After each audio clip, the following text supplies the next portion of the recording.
All right. Hi, everyone. Good morning.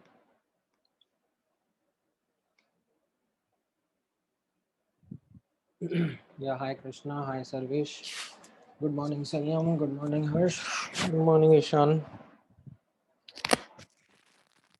एक one minute. Sorry.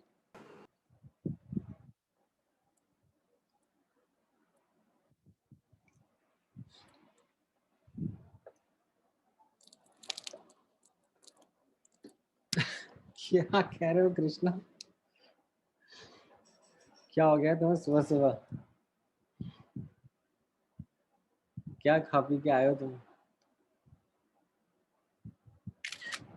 Would anyone want to answer Krishna's doubt?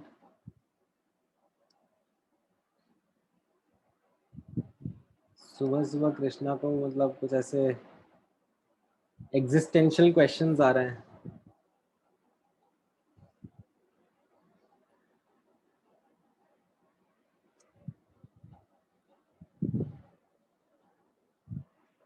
कोई है हमारे बीच जो कृष्णा के ऐसे डाउट्स का जवाब दे सके?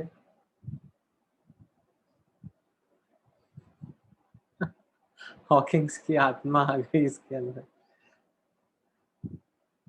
कृष्णा, मेरे अंदर इतनी कैपेबिलिटी नहीं है कि मैं आपके ऐसे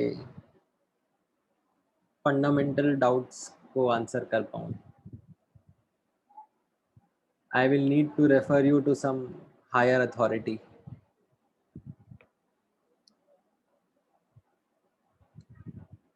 एनीवेज,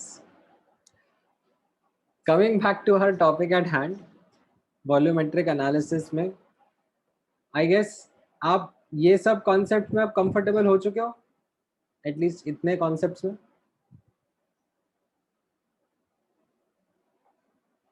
ठीक है, ये अपन ने लेक्चर 1 और लेक्चर 2 में देख लिए हैं. इनके बारे में हम लोगों ने प्रैक्टिस भी कर ली थी लास्ट क्लास में, मतलब रिकैप जब करा था.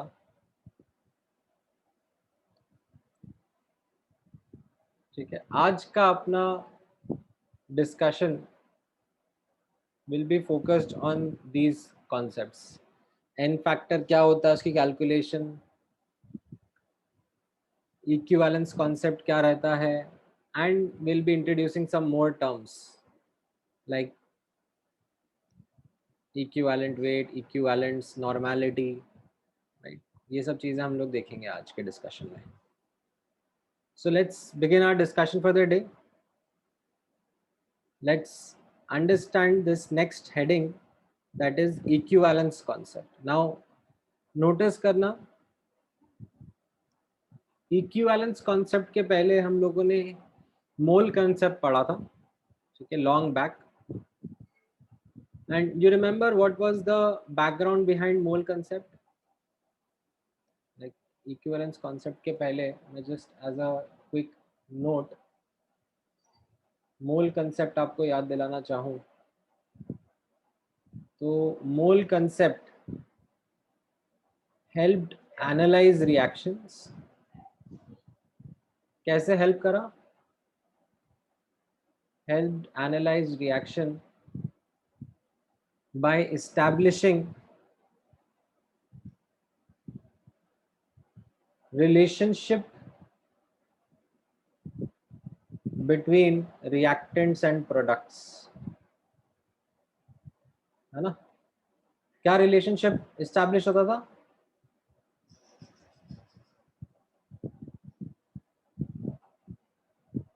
जो बैलेंस्ड कोएफिशिएंट्स थे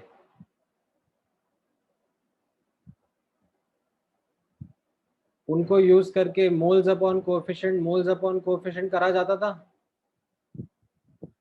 एंड उससे we use to get a relationship between reactants and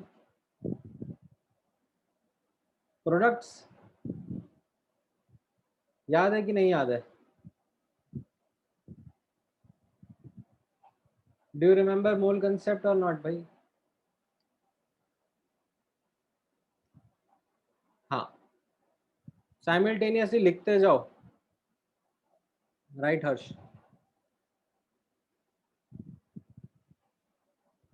तो आज हम लोग डिस्कशन करेंगे इक्विवेलेंस कॉन्सेप्ट का. This is another concept that is specially used for redox reactions. Although इसका यूज हम लोग कुछ नॉन रिडॉक्स रिएक्शंस में भी देखेंगे, कर सकते हैं, बट मोस्टली रिडॉक्स रिएक्शंस में ये कॉन्सेप्ट यूज करेंगे. एंड इस कॉन्सेप्ट को यूज करके हम लोग again relationship between reactants and products बता पाएंगे. But what is the catch over here? The catch is that we will not need coefficients, we will not need to balance the reaction. Okay, without balancing we will be able to establish relationship between reactants and products. कैसे रहेगा वो relationship, कैसे establish किया जाएगा, हम देखते हैं. we'll observe. Now जब ये इक्विवेलेंस कॉन्सेप्ट हम लोग आगे देखेंगे तो उसमें the central concept is called as n factor or valency factor. What is meant by n factor or valency factor? Let me elaborate. इतना लिख लिया सबने?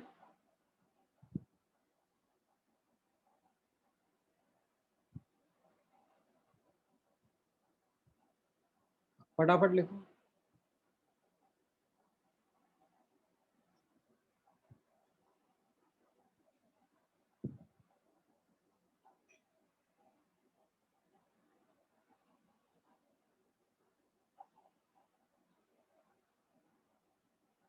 ऑलराइट. सो क्या होता है n factor and valency factor? In fact, before I even start talking about it, यहाँ पर मैंने kind of एक disclaimer लिख दिया है. It is not much of a note, it's more of a disclaimer. The disclaimer is that अभी जो मैं आपके सामने n factor या valency factor लिख रहा हूँ, डिस्कस करने जा रहा हूँ, that is the basic definition or the basic version of it. उसको बाद में थोड़ा मॉडिफाई भी करा जाएगा in certain situations. ठीक है, बट स्टार्ट तो सिंपल से ही करी जाती है, स्टार्ट तो बेसिक से ही करा जाता है. तो हम लोग बेसिक से स्टार्ट होते हैं, बाद में फिर इनके मॉडिफिकेशंस देखेंगे. But you should keep that in mind कि बाद में इसको स्लाइटली मॉडिफाई करके भी यूज करा जाएगा. ठीक है, सो यहाँ पर let's start with the basic core definition of what n factor is. Now n factor of a species, ठीक है, किसी स्पीशीज के लिए डिफाइन करा जाता है in a reaction. N factor of a species is defined as the number of moles of electron given or taken per mole of the species. Now as you know, हम लोग जिस chapter को पढ़ रहे हैं उस चैप्टर में we are primarily focused on redox reactions. And what happens in redox reactions? ये आप लोगों ने पिछले 2 लेक्चर्स में बहुत ही अच्छे से देख लिया है that some species give electron, some species take electron, right? तो इन स्पीशीज के लिए हम लोग ये एन फैक्टर या वैलेंसी फैक्टर टर्म कैलकुलेट करेंगे. क्यों करेंगे? Because it will become the core of this equivalence concept, it will become the central understanding around which equivalence concept is build. तो इसका डेफिनेशन क्या है एन फैक्टर का? Basic definition, it is the number of moles of electrons given और taken पर mole of the species. ठीक है, एक और इसका डेफिनेशन रहता है. इनफैक्ट कैलकुलेशन में हम लोग ज़्यादातर यही यूज़ करते हैं. ये कैलकुलेशन में ज़्यादातर ये वाला डेफिनेशन हम लोग यूज़ करेंगे, that n factor of a species is the net change in oxidation state per molecule of that species. ठीक है, एक एक वर्ड इंपॉर्टेंट है यहाँ पे, आप नोटिस करना. ये जो नेट चेंज है, ये वर्ड बहुत इंपॉर्टेंट है. पर मॉलिक्यूल, ये वर्ड बहुत इंपॉर्टेंट है. Net change in oxidation state per molecule.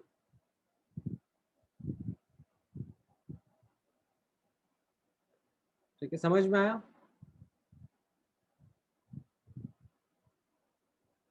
लिखा सबने? एक्चुअली मैं समझाने के लिए एक एग्जांपल यूज करता हूँ आपके साथ में। ठीक है, इतना लिख लिया सबने? एन फैक्टर का डेफिनेशन, कैलकुलेशन।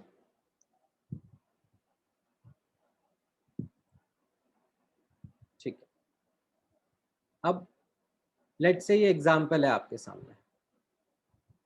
ठीक है, इनफैक्ट ये एग्जांपल मैंने आपको पिछली क्लास में भी करवाया हुआ था।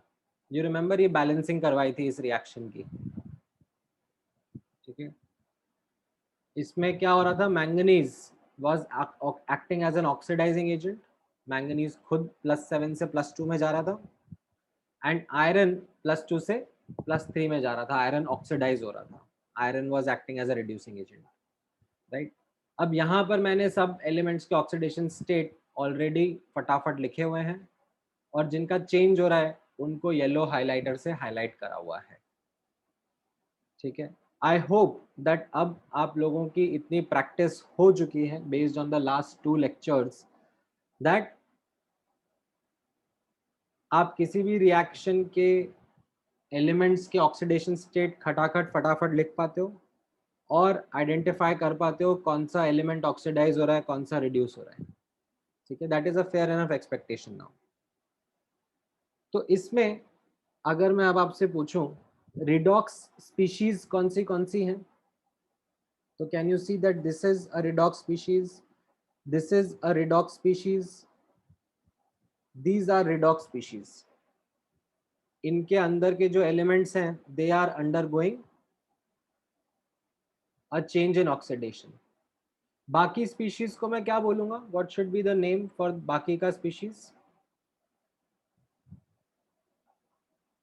Spectator species. Very nice. So ये रेडॉक्स स्पीशीज है यहाँ पर, this this this and this. ठीक है,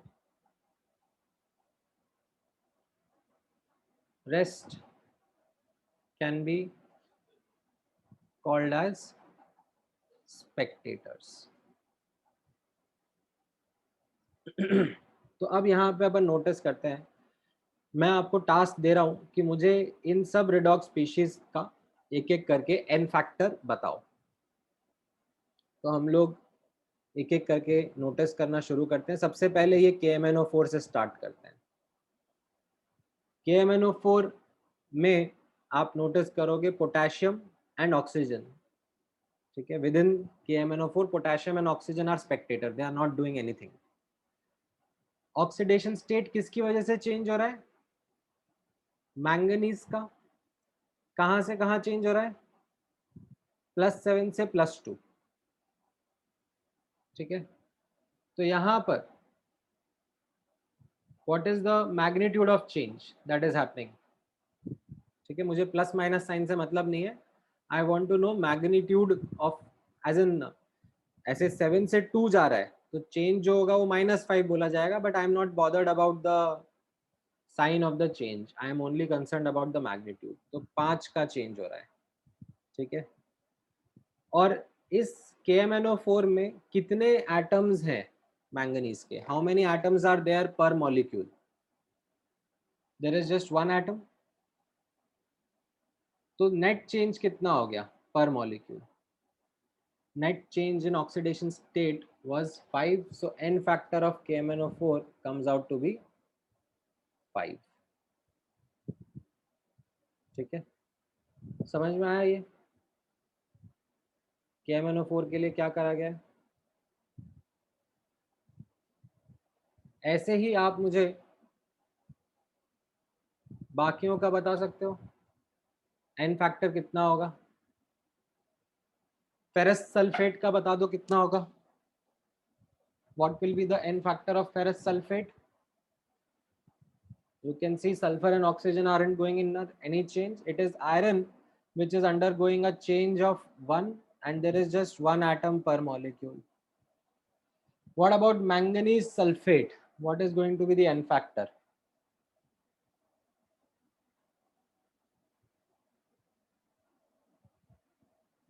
पांच का चेंज है और एक ही एटम है मैंगनीज का। ठीक है, perfect. What about the n factor of ferric sulphate? Iron का चेंज है, कितने का चेंज है? एक का चेंज है आयरन में, +2 से +3 आ रहा है.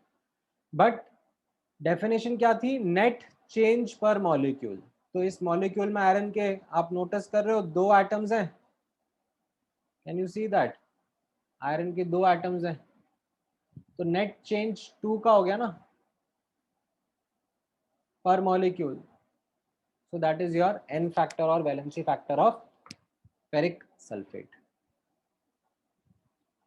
समझ में आया ईशान? 0.5 नहीं होगा आंसर, 2 होगा.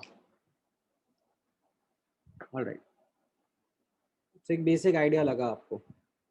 चलो, इसमें मुझे बता दो, मैंने ये वाला एग्जाम्पल भी आपको लास्ट क्लास में बैलेंसिंग में बताया था.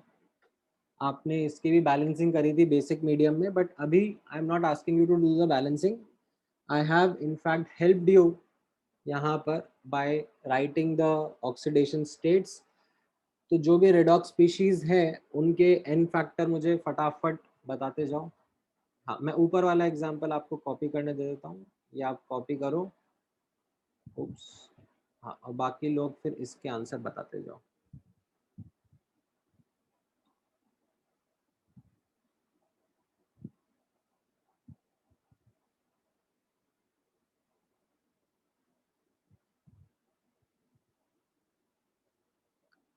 हाँ ठीक है ईशान.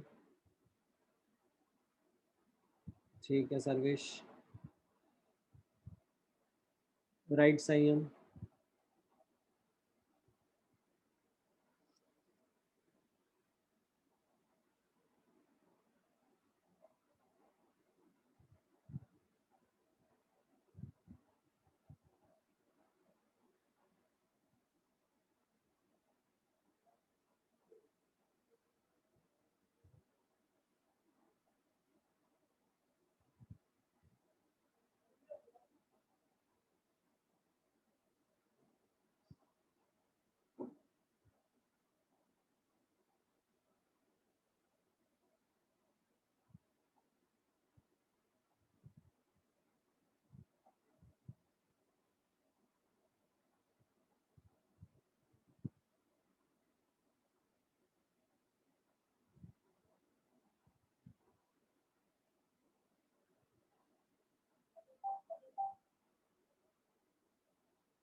ऑलराइट, 6221 आ रहा है सबका आंसर.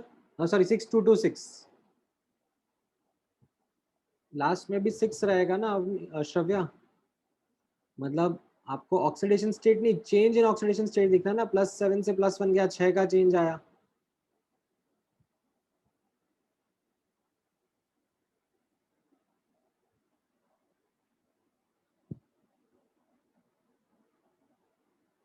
ठीक है.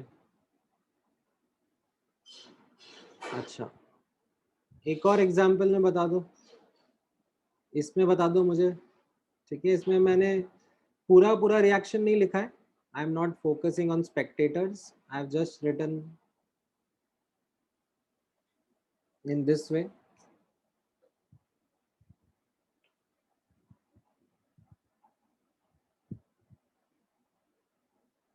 ठीक है, इसमें क्या क्या एन फैक्टर रहेगा इन स्पीशीज का?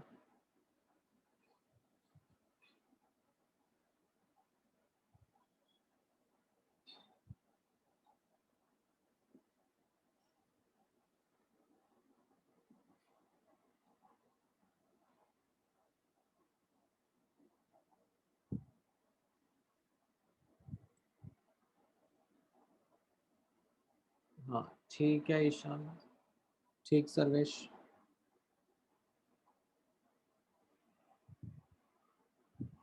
राइट संयम.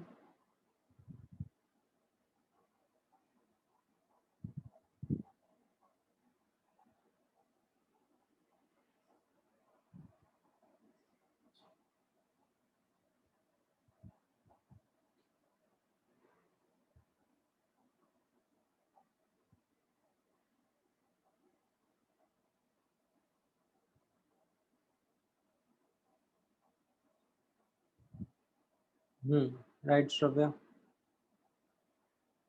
ठीक है, सबका आ गया यहाँ पर। 6 आ रहा है पोटेशियम डाइक्रोमेट का, ऑक्सैलिक एसिड का 2 आ रहा है, क्रोमियम 3+ आयन का 3 आ रहा है, एंड कार्बन डाइऑक्साइड का 1 आ रहा है। क्लियर है ये?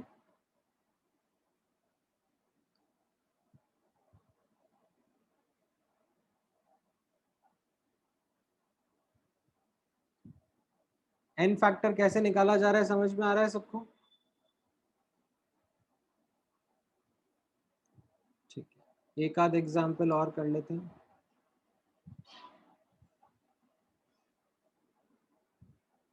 ठीक है, थोड़ा बहुत बेसिक आइडिया आपको रहना चाहिए।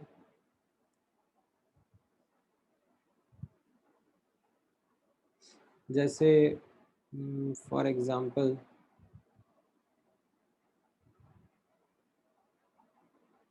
MnO4- plus H2S in acidic medium is giving, say, S plus Mn2+,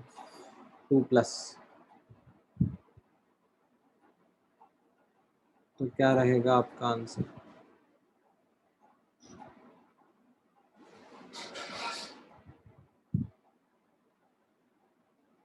What will be the oxidation state?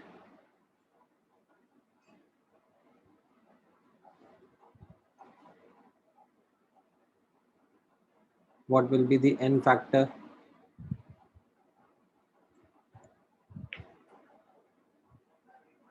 यहाँ पर मैंगनीज +7 से +2 जा रहा है, और सल्फाइड -2 से 0 जा रहा है, राइट। तो यहाँ पर एन फैक्टर 5 का चेंज 1 एटम है, राइट।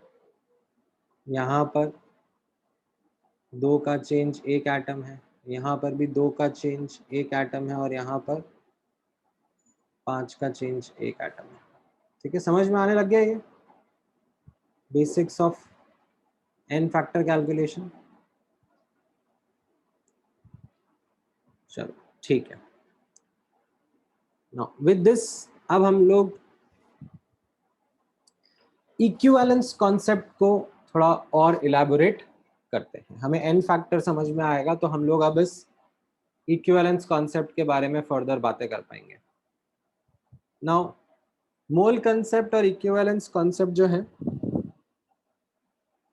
वो काफी सिमिलर है, एंड उनके बीच में बेसिक कनेक्शंस हैं, वो मैं आपके साथ इस्टेब्लिश कर देता हूँ। सबसे पहला बेसिक कनेक्शन होता है मॉलिक्यूलर वेट का और इक्विवेलेंट वेट का। ठीक है, मॉलिक्यूलर वेट क्या होता है ये आई थिंक आप सबको पता है। Does anyone have any doubt in the definition of what is equivalent molecular weight?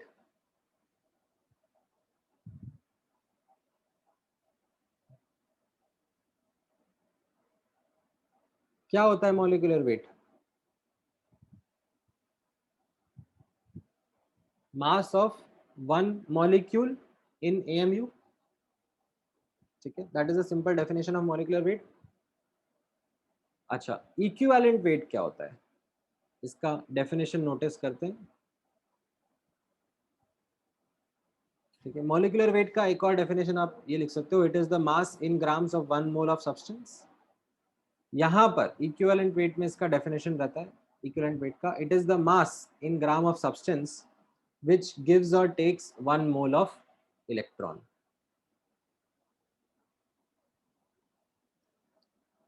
ये समझ में आया? इसका ये डेफिनेशन होता है। नाउ अगर अब आपको एन फैक्टर का डेफिनेशन याद है तो आप इक्विवेलेंट वेट और मॉलिक्यूलर वेट के बीच का रिलेशनशिप समझ सकते हो। एन फैक्टर क्या था? What was an factor?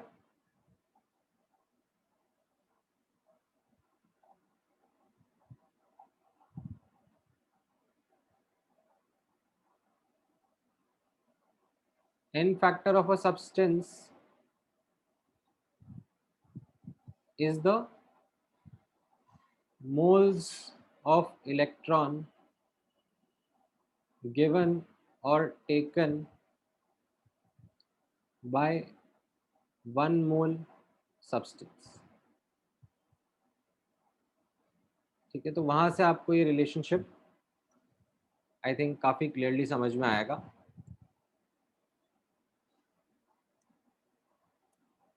That equivalent weight can be defined as molecular weight upon n factor.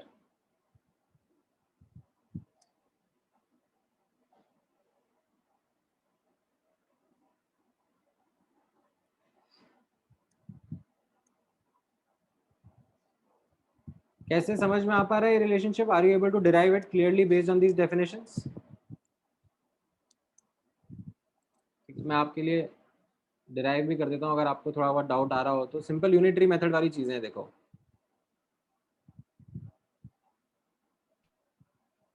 ठीक है, कैसा रहता है? एन फैक्टर क्या बता रहा है? It is the moles of electron given और taken by 1 mole of substance. So यहाँ पर सब्सटेंस लिखते हैं और यहाँ पर इलेक्ट्रॉन्स लिखते हैं. ठीक है, अगर सब्सटेंस के मोल्स, ठीक है, 1 मोल अगर सब्सटेंस है तो वो कितने मोल्स इलेक्ट्रॉन दे रहा है या ले रहा है? एन फैक्टर जितने मोल्स ऑफ इलेक्ट्रॉन दे रहा है या ले रहा होगा. तो अगर वो 1 मोल इलेक्ट्रॉन दे रहा ले रहा है तो कितना मोल ऑफ सब्सटेंस लगेगा वो आप निकाल सकते हो.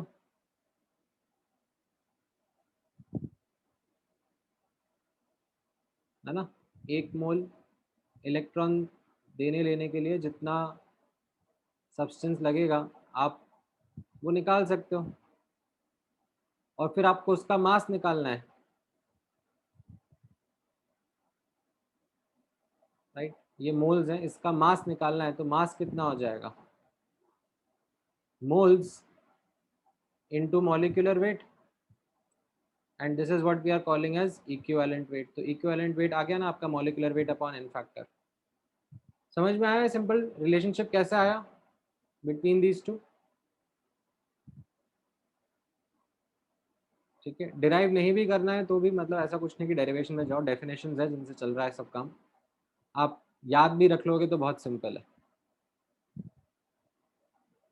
ठीक है, equivalent weight is equal to molecular weight upon n factor. अच्छा, वैसे ही हम एक और टर्म इस्टेब्लिश करते हैं in equivalence concept that is called as equivalence.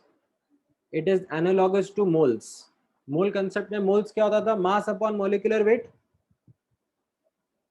वैसे ही यहाँ पर हम लोग डिफाइन करते हैं equivalence. Equivalence is mass upon equivalent weight. जितना भी सब्सटेंस का मास है उसको इक्विवेलेंट वेट से डिवाइड कर दो तो will get the number of equivalents of that substance. ठीक है, यहाँ से आप डेफिनेशन भी निकाल सकते हो इक्विवेलेंट्स की. इक्विवेलेंट्स की डेफिनेशन क्या हो जाएगी? Number of equivalents of a substance is the total moles of electron given or taken by the substance in a reaction. ठीक है, कैसे आप ये डेफिनेशन कैसे निकाल पाओगे? आप मोल्स को और इक्विवेलेंट्स को रिलेट करो. ठीक है, in fact I should write this definition below.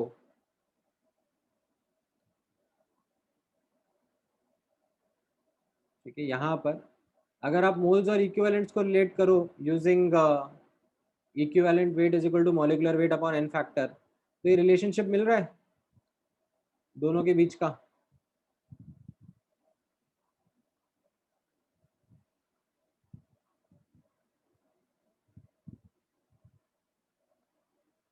Equivalent is equal to moles into N factor मिल रहा है कि नहीं मिल रहा है?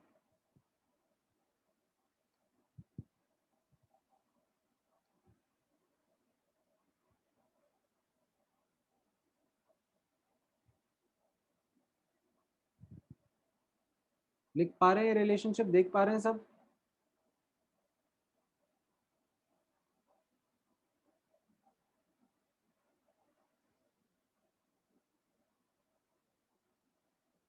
And now you can relate to this definition better, that number of equivalents of a substance is the total moles of electron given or taken by the substance in the reaction. क्योंकि n factor क्या होता था? n factor was number of moles of electron given or taken by 1 mole of substance, और मैं substance के mole से ही multiply कर दूंगा इसको, तो total moles of electron given taken आ गए ना. आ पा रहा है समझ में?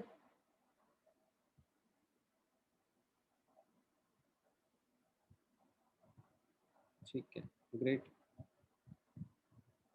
अच्छा, फिर एक और टर्म यहाँ पे नोटिस करना, which is commonly used in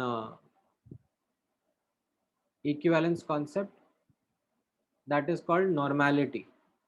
और वो नॉर्मेलिटी किससे एनालॉगस टर्म है? मोल कंसेप्ट में. मोल कंसेप्ट में अपन ने पढ़ा है मोलैरिटी के बारे में. मोलैरिटी क्या होता था? Molarity was moles upon volume. तो यहाँ पर रहता है normality. Normality is equivalents upon volume. ठीक है. And again you can now establish the relationship between normality and molarity. Normality क्या हो जाएगा? It will be molarity into n factor.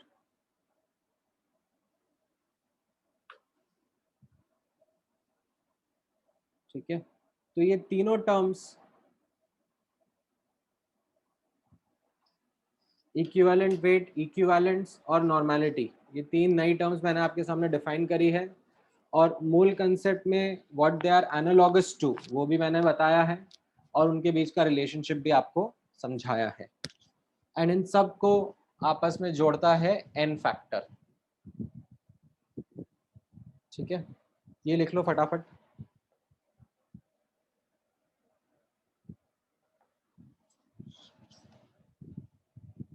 Right this down.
लिखा सबने?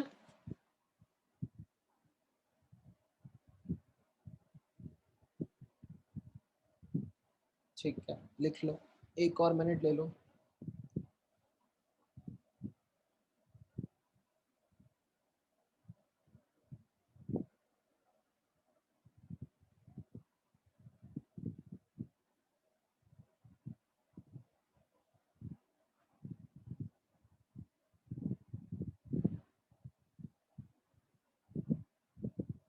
ठीक है, बिना देखे लिखोगे तो ज्यादा अच्छा रहेगा, ज्यादा अच्छे से समझ में आएंगी चीजें.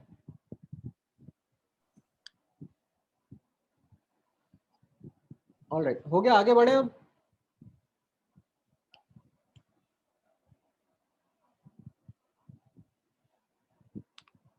ठीक है. So after understanding about n factor, after understanding about equivalence concept के कुछ important terms, equivalent weight, equivalence, normality, now it is time to use these terms using what we call as law of chemical equivalence. Now, law of chemical equivalence is, in simple terms, conservation of electrons. In a chemical reaction, in a redox reaction, what we see is that electrons are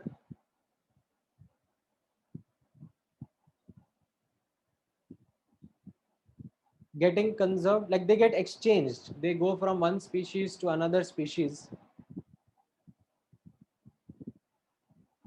right? But they are not created or destroyed, like they are getting conserved only. They go from one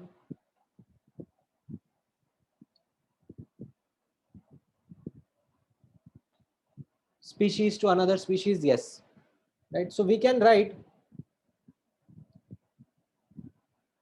ठीक है, we can write that यहाँ पर आप notice करना,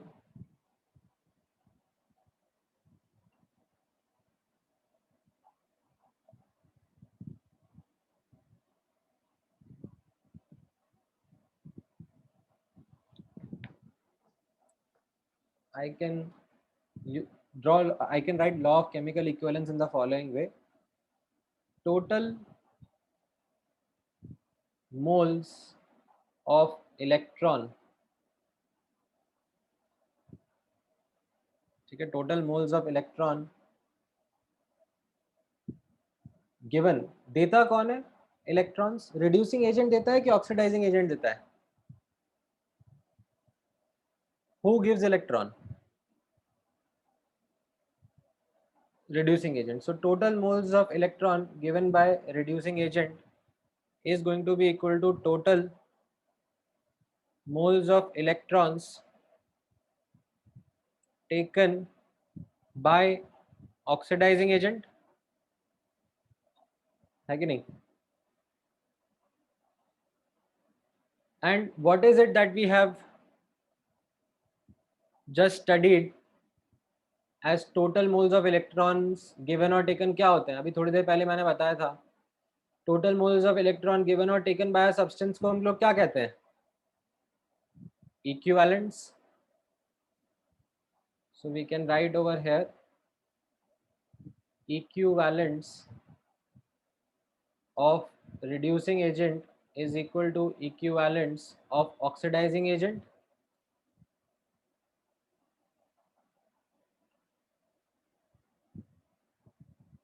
है कि नहीं? This is our simple law of chemical equivalence. समझ में आया?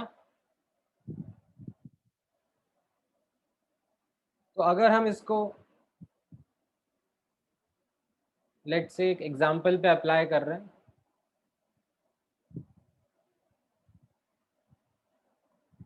ठीक है, जैसे एक एग्जांपल है, मान लो कोई जनरल एग्जांपल है, AA plus BB is giving CC plus DD. तो इसमें क्या होता है? मोल concept. What does mole concept do? It helps establish relationship between reactants and products using coefficients, right? Uses the balanced equation के coefficient. ऐसे लिखते हैं ना अपन, moles upon coefficient equal to moles upon coefficient, ठीक है? अब मान लो कि ये जो रिएक्शन है ये रिडॉक्स रिएक्शन होता, जो ऊपर मैंने लिखा है ABCD, these are redox species, ठीक है? एक इलेक्ट्रॉन दे रहा है, एक इलेक्ट्रॉन ले रहा है on the left hand side, और वैसे ही राइट हैंड साइड पर भी है. Then what you can simply do with the help of equivalence concept, ठीक है, without using any coefficient, you don't need help of any coefficient, you can simply write equivalents of the redox species are equal. Equivalent of A will be equal to equivalent of B will be equal to equivalent of C and equivalent of D. Without the use of coefficient, you will be able to establish a relationship between reactants and products.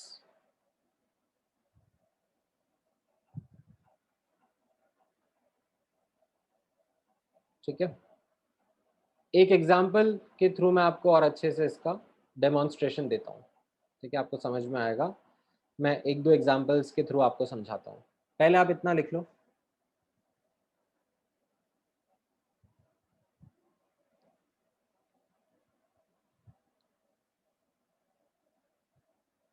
ठीक है, right this much down.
ठीक है, लिखा सबने?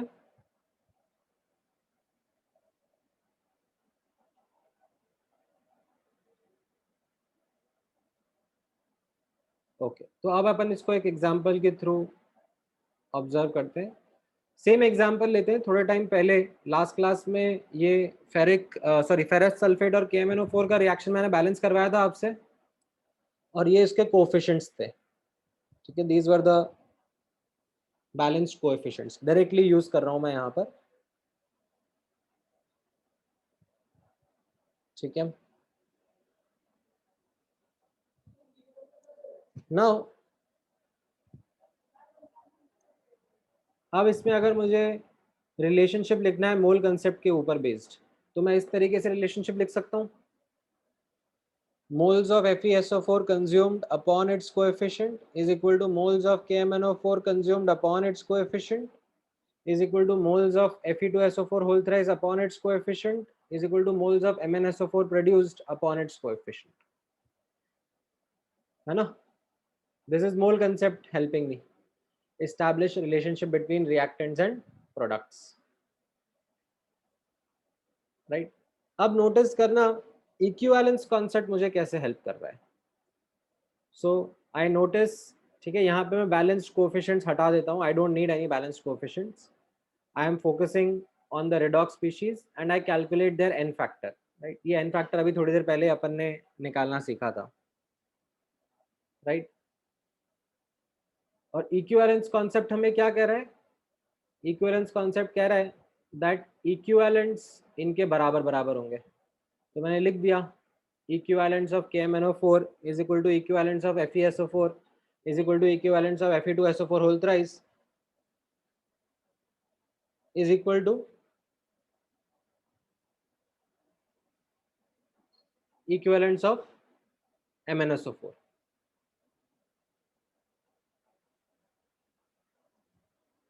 ठीक है, and अब अगर मैं यहाँ पर equivalents is equal to moles into n factor use करूँ, जो मैंने ऊपर पढ़ा था, तो I can write equivalents of KMnO4 की जगह I can write moles of KMnO4 into n factor. equivalents of FeSO4 की जगह moles of FeSO4 into उसका n factor. equivalents of ferric sulphate की जगह moles of ferric sulfate into उसका n factor. And similarly for MnSO4. So notice करना, you actually arrived at the same result. जो मोल concept का result है और जो इक्विवेलेंस कॉन्सेप्ट का रिजल्ट है, they are actually the same. दिख रहा है? Can you see that?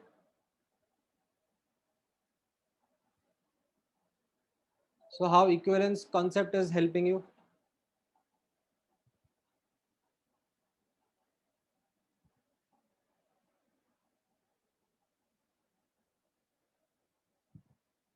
Sir. हाँ बोलो बोलो.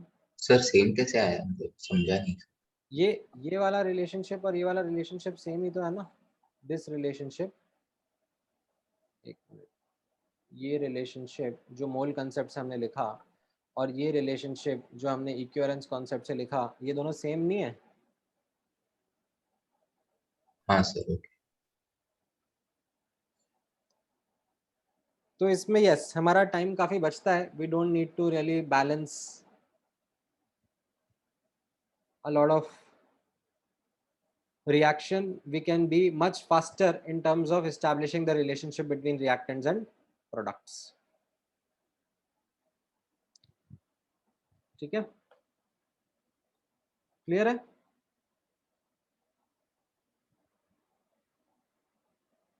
लिख लिया सबने?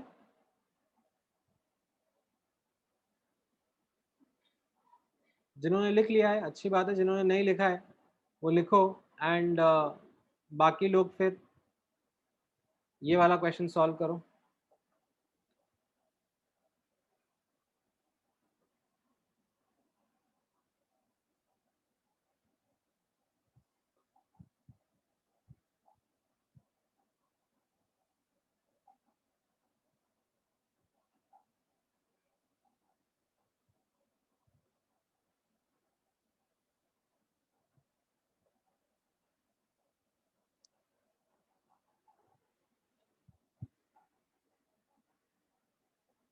ठीक है, it is actually based on the definition of n factor. मुझे इनफैक्ट इसको ऊपर ही डाल देना चाहिए था.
ठीक है, this is actually a question which is more of n factor. क्या आ रहा है? लिख लिया ये वाला सर्वेश ऊपर वाला पूरा?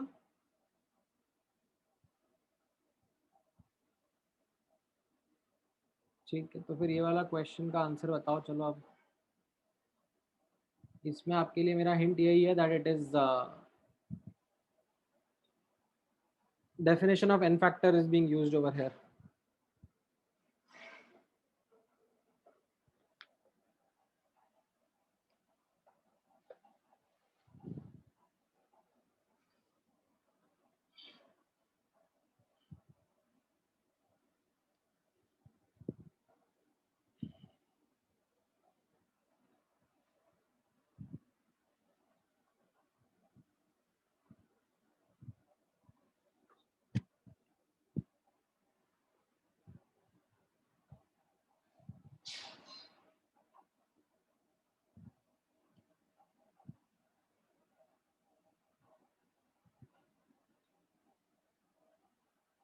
n फैक्टर कितना है X2H4 का based upon this much data?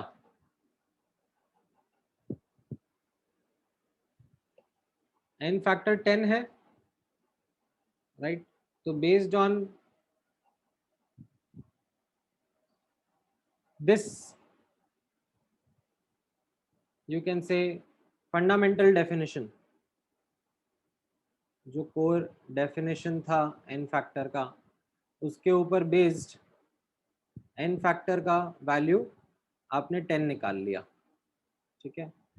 And अब जो चेंज इन ऑक्सीडेशन स्टेट था, जो एक और हम लोगों ने डेफिनेशन देखा था, कैलकुलेशन देखा था, वो net change in oxidation state per molecule के ऊपर बेस्ड है, राइट? तो उसके लिए हम लोगों ने यहाँ पे ये ड्रॉ करा दैट X2H4 से ये कंपाउंड Y के अंदर जा रहा है X, ठीक है? यहाँ पर इसकी ऑक्सीडेशन स्टेट -2 है और यहाँ पे ऑक्सीडेशन स्टेट हमें पता नहीं है, हमें निकालनी है। तो जो इसका n फैक्टर होगा वो क्या होता है, net change in oxidation state, तो change into number of atoms per molecule. यहाँ पे x के 2 एटम्स हैं एज यू कैन सी, है ना? तो इससे आपको चेंज पता पड़ जाएगा, चेंज 5 का आ रहा है, तो चेंज 5 का आ रहा है, तो -2 से 5 का चेंज मतलब कितनी ऑक्सीडेशन स्टेट होगी? -2 से 5 का स्टेट का चेंज, तो -2 से 1 2 3 4 5 हॉप आपने लिए ना, तो what is it that you and up at? +3 oxidation state, so that is your answer. समझ में आया?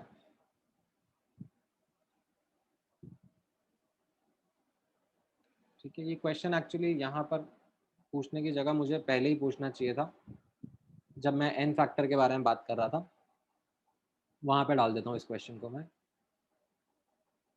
ठीक है? लिख लो, इसका आंसर लिख लो।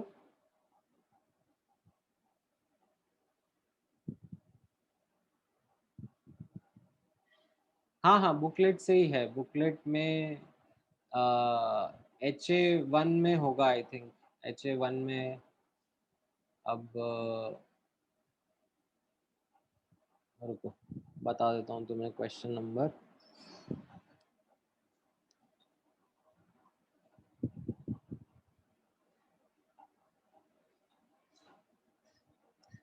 HA1 का नहीं, HA1 में नहीं है, एक मिनट रुक जाओ, थोड़ा टटोलने दो।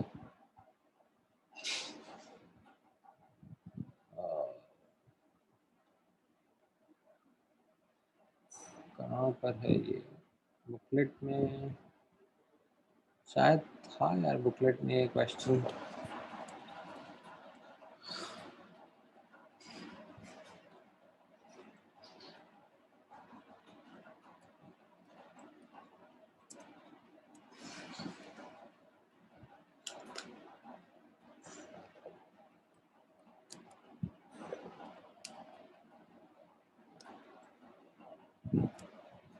नहीं पता यार, ढूंढना पड़ रहा है बट मिल नहीं रहा, कहीं पर तो था आई थिंक, रुको दोबारा देखने दो।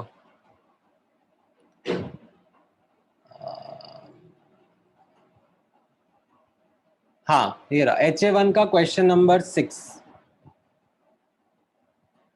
ठीक है? HA1 का क्वेश्चन नंबर 6, इसमें FBO FBS नहीं है, इसमें ऐसे HA1 HA2 ऐसे नाम है, ठीक है? समझ में आया वाला क्वेश्चन?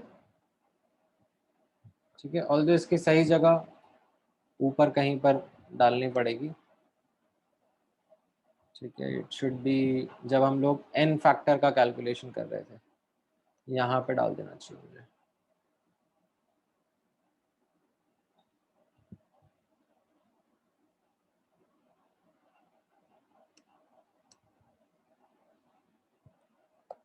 ठीक है,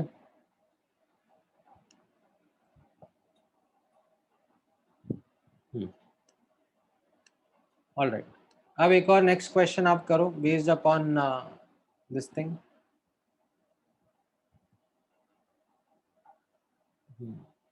कहाँ गया कहाँ गया, राइट। ये वाला क्वेश्चन आप लोग ट्राई करो।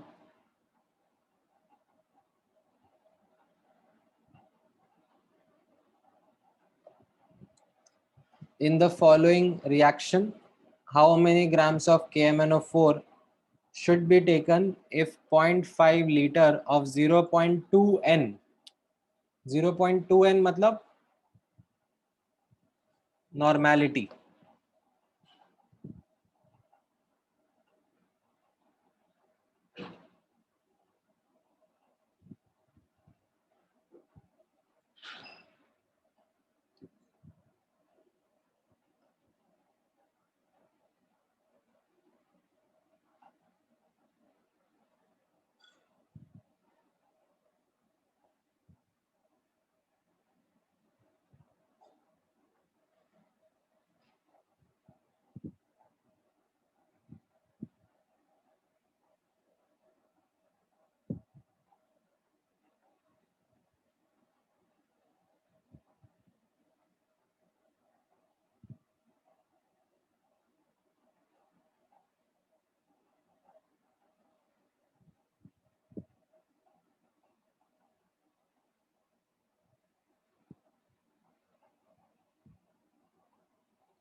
ठीक है। कैसे करेंगे? आप नॉर्मेलिटी का डेफिनेशन याद करोगे, it was equivalent upon volume in litre, and equivalent क्या होते हैं? Moles into N factor upon volume in litre, और मोल्स आप क्या लिख सकते हो? Mass upon molecular weight. ठीक है, आई थिंक इतना हेल्प मैंने आपका कर दिया है, तो अब आप बता सकते हो क्या रहेगा आंसर।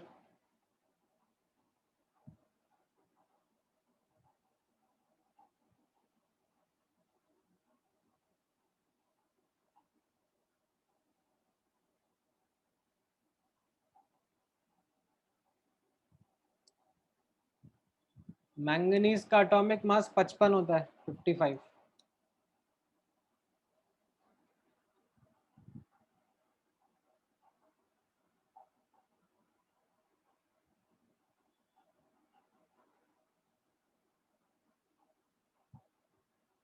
ठीक है, हाँ, फर्स्ट ऑप्शन आ रहा है 31.6, सॉरी 3.16 ग्राम आ रहा है। ओह, नॉट इवन 31.6, एक मिनट, 3.16 आ रहा है क्या? दोबारा देखें अपन। 55 प्लस 39 प्लस 64, 158 इंटू 0.2 इंटू 0.1, 3.16 ग्राम आ रहा है। नहीं, एन फैक्टर तो आपका +7 से +2 जा रहे हो ना आप, तो एन फैक्टर तो 5 आ रहा है ना।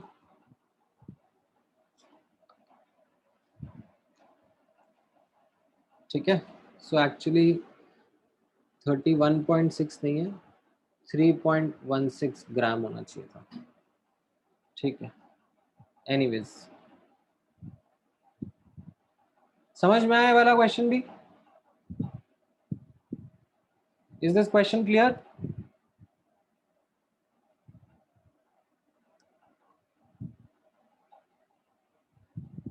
ठीक है, ये भी वैसे यहाँ पे नहीं लिखना चाहिए था।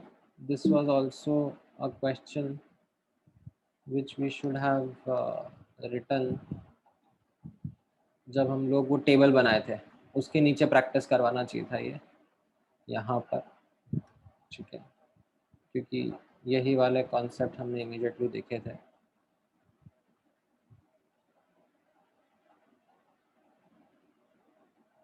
ठीक है, कोई यहाँ पे डाल देते हैं इस क्वेश्चन को। ऑलराइट, अब चलो ये लॉ ऑफ केमिकल इक्विवेलेंस पर बेस्ड क्वेश्चन आप बताना। ठीक है, let me actually make you practice now questions which are based on law of chemical equivalence. So ठीक है, 1 मिनट दो, let me just pull the screen up and remove the answers.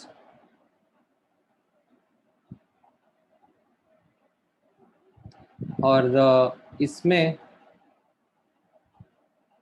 हाँ,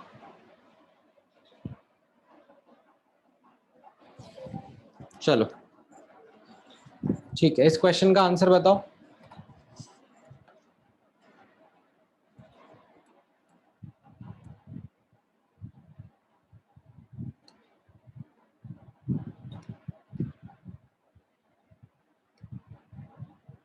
क्या रहेगा?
अच्छा, इस क्वेश्चन में आप अटक रहे हो थोड़ा।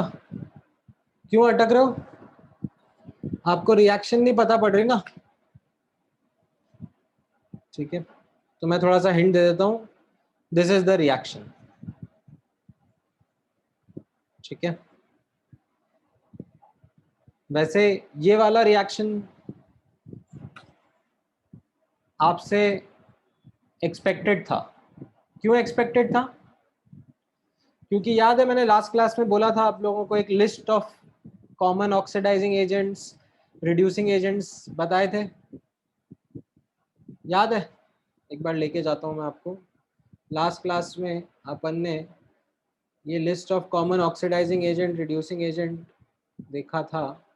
और वो लास्ट क्लास तो कहाँ गई? अच्छा, वो तो पहले हुई थी ना। एक मिनट,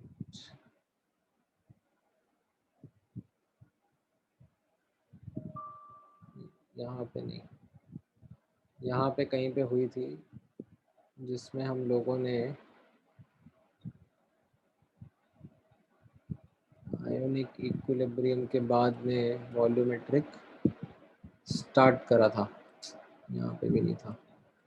वो याद है कि नहीं याद है? आपने लिखी है कि नहीं लिखी है कॉमन रिएक्शंस?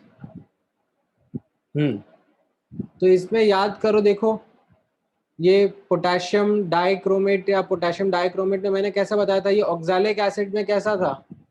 ऑक्सैलिक एसिड में कार्बन को +3 से +4 ले जाया जा रहा है। तो ये आपके लिए एक हिंट की तरह वर्क करेगा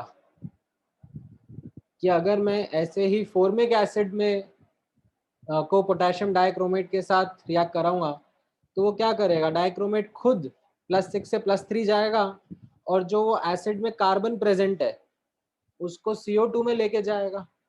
ठीक है, ये आपके लिए हिंट हो जाएगा। ठीक है, so this is something which would be expected from you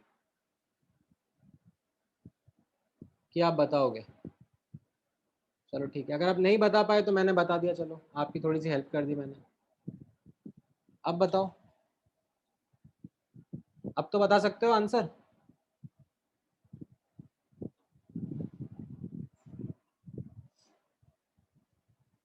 बता पाओगे नहीं बता पाओगे भाई, फटाफट बताओ।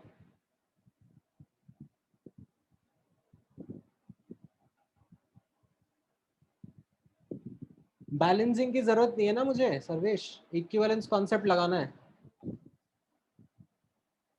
यहाँ पर क्रोमियम +6 से +3 जा रहा है, और यहाँ पर कार्बन जो है वो +2 से कहाँ जा रहा है, +4 में। तो आपको एन फैक्टर पता पड़ गए इनके।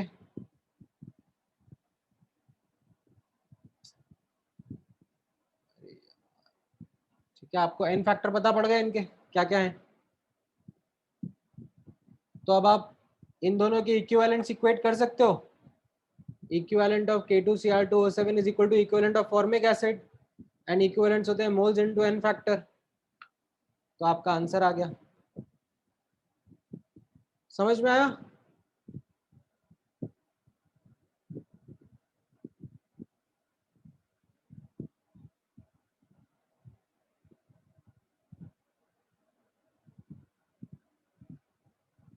Is this clear?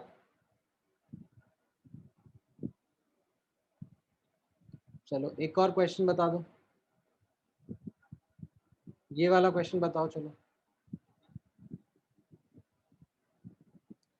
इसका रिएक्शन नहीं लिखा है मैंने आपके सामने, और इसलिए नहीं लिखा है क्योंकि कुछ कुछ रिएक्शंस आपसे एक्सपेक्टेड होंगे।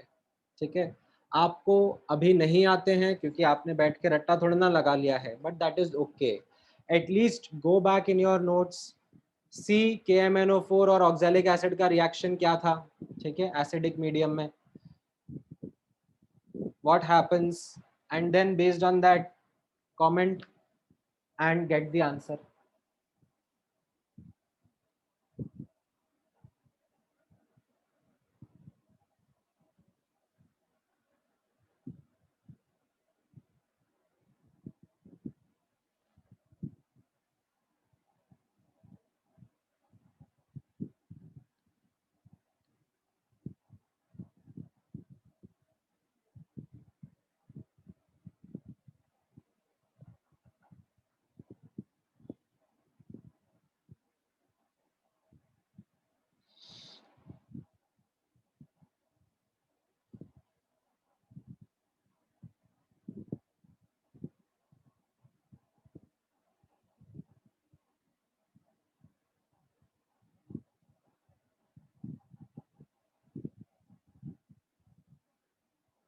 हाँ ठीक है, सही है, हम आपका आंसर करेक्ट है।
नहीं सर्वेश,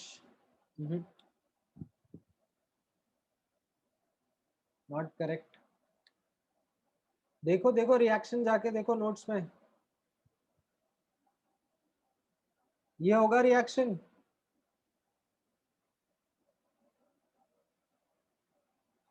है कि नहीं? +7 से ये +2 जा रहा है, और ऑक्सैलिक एसिड में कार्बन +3 से CO2 +4 में जाकर ऑक्सीडाइज हो रहा है। ठीक है, अब यहाँ पर आपके इन फैक्टर समझ में आ गए, और इक्विवेलेंट इक्वेट करना है अब दोनों के। KMnO4 के और ऑक्सैलिक एसिड के, राइट। और इक्विवेलेंट, अब इस केस में आप मोल्स इनटू एन फैक्टर भी लिख सकते हो, और ऑक्सैलिक एसिड के लिए molarity into volume into N factor लिख सकते हो। तो यहाँ से आपका वॉल्यूम आ जाएगा 250 ml। समझ में आया?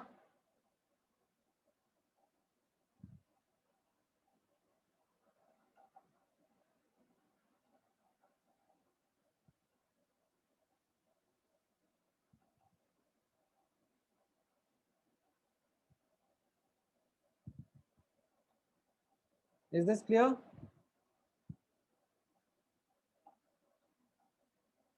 चलो, जिसने लिख लिया है एक और क्वेश्चन ट्राई करो, डू दिस क्वेश्चन। ठीक है, ऊपर वाला क्वेश्चन तो है ही सही, ये वाला क्वेश्चन बताओ फटाफट।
ठीक है ईशान, करेक्ट आंसर।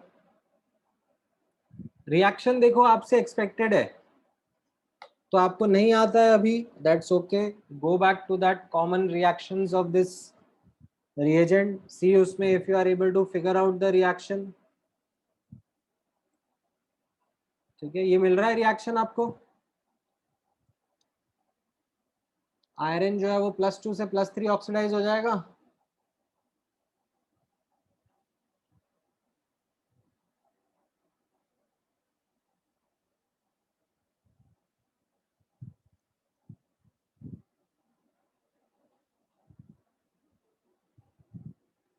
ठीक है, अभी याद नहीं है बट धीरे धीरे याद रखने पड़ेंगे ये सब।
करेक्ट, ए ऑप्शन आपका आंसर आ जाएगा, राइट।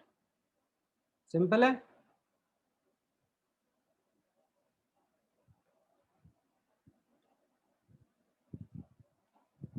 हो पा रहे हैं ऐसे क्वेश्चंस?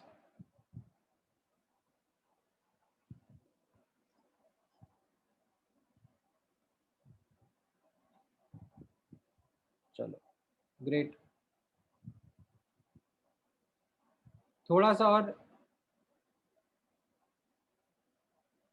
मेहनत करवाई जाए आपसे, एक क्वेश्चन और, चलो आप आंसर करो।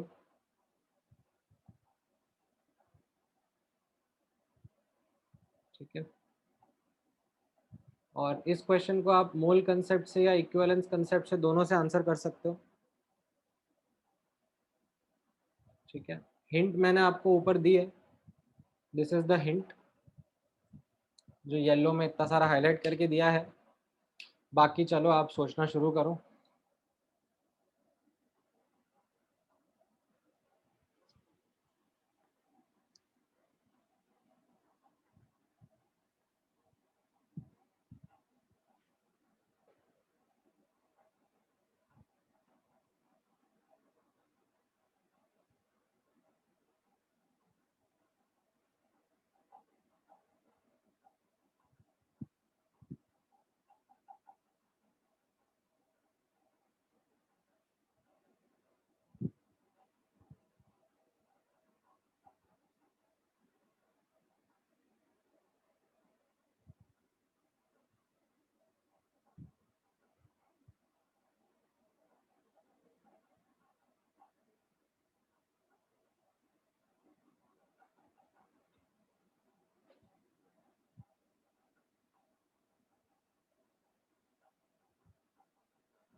ऑलराइट, आया इसमें? थोड़ा मैं हिंट दे देता हूँ चलो आपको। This is what is given, this is what is being asked. Reaction के फॉर्म में थोड़ा मैंने आपको बता दिया और थोड़ी हिंट भी दे दी।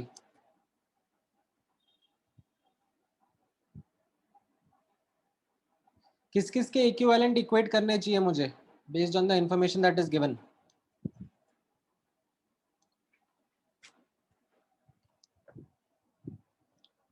करेक्ट, मेटल के और H2 के इक्विवेलेंट्स इक्वेट कर लेने चाहिए, क्योंकि डेटा उनके बारे में दिया जा रहा है, पूछा जा रहा है,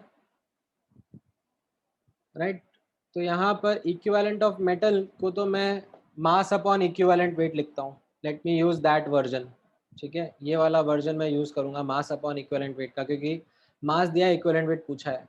और राइट हैंड साइड पर जो मुझसे H2 के इक्विवेलेंट्स के बारे में बात करी जा रही है, तो मैं मोल्स इनटू एन फैक्टर लिख दूंगा। एन फैक्टर मुझे दिख रहा है ऊपर, एक का चेंज है, 2 एटम है, तो एन फैक्टर 2 है। और मोल्स कितने हो जाते हैं, वॉल्यूम इन litres upon 22.4, like NTP condition है ये। ठीक है, इसको एनटीपी रीड करना, मतलब ये ऐसा 22.4 है। बुकलेट में सारे क्वेश्चन में 22.4 ही रहता है, अदरवाइज आपका आंसर थोड़ा बहुत इधर उधर आ सकता है।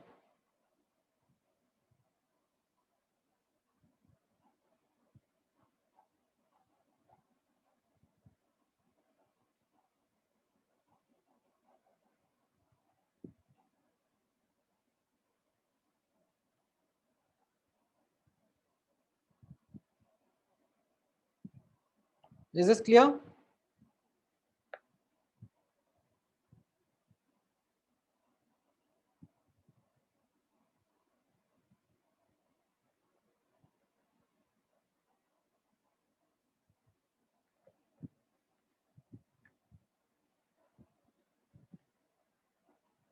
इसको अब आप सॉल्व करोगे तो आपका आंसर आ जाएगा इक्विवेलेंट वेट का। अच्छा, एक और है कि आप मोल कंसेप्ट से भी कर सकते थे। ठीक है, ये मोल कंसेप्ट से करने का तरीका हो गया। ठीक है, जस्ट आपके एक्स्ट्रा नॉलेज के लिए बता रहा हूँ मैं। इसमें मैंने ये अज्यूम कर लिया कि जो मेटल है उसकी वैलेंसी x रहने वाली है, तो जो रिएक्शन होगा वो कुछ इस तरीके से रहेगा।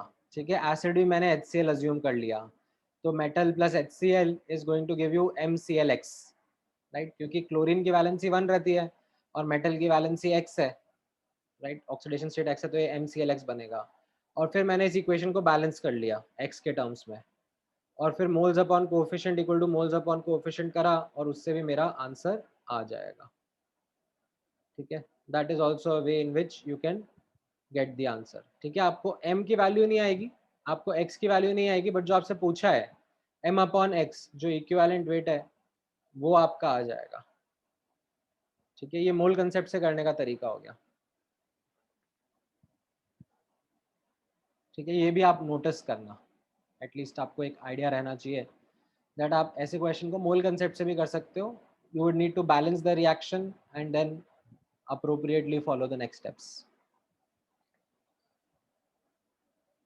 Is this clear?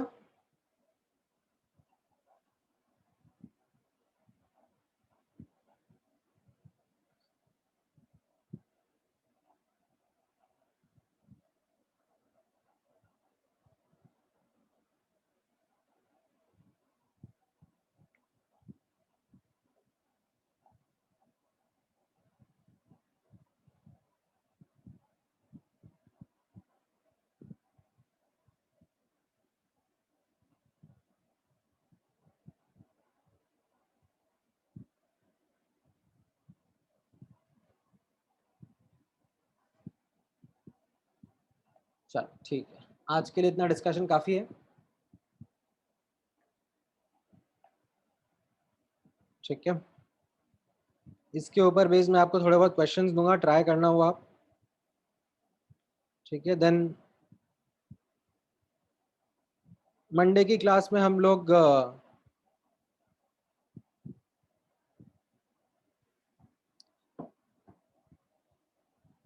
यहीं से कंटिन्यू करेंगे, थोड़ा बहुत डाउट्स भी डिस्कस कर लेंगे एंड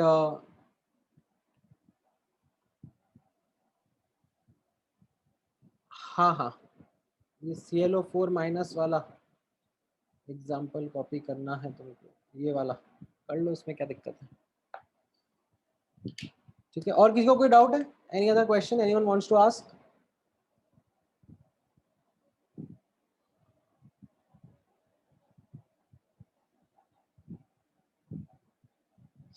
नहीं नहीं, इसके बाद तो इलेक्ट्रोकेमिस्ट्री आएगा, उसके बाद liquid solution, solid state, surface chemistry है, अभी 2-3 चैप्टर्स और बचे हुए हैं।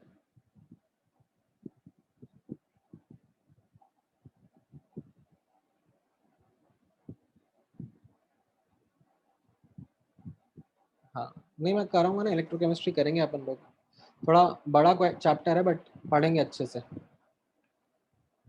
लास्ट क्वेश्चन का स्क्रीनशॉट लेना है, ये वाला। सिलेबस खत्म होगा आपका, आराम से ही होगा,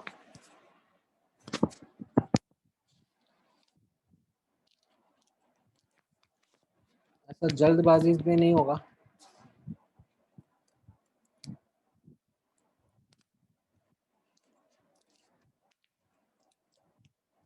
हो सकता है वहां तक जाए।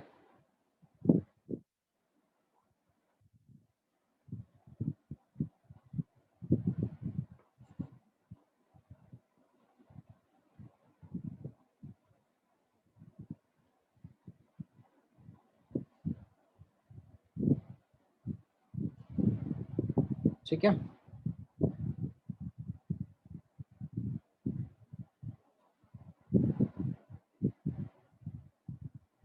चल, ऑल राइट देन।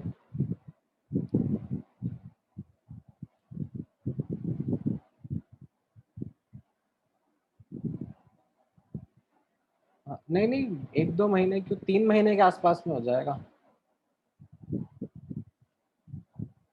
और पैरेलल में चलेगा ना वो।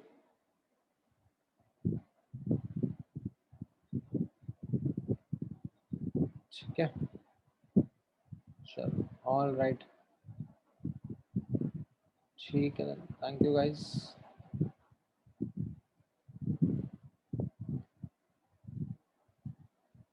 Bye bye.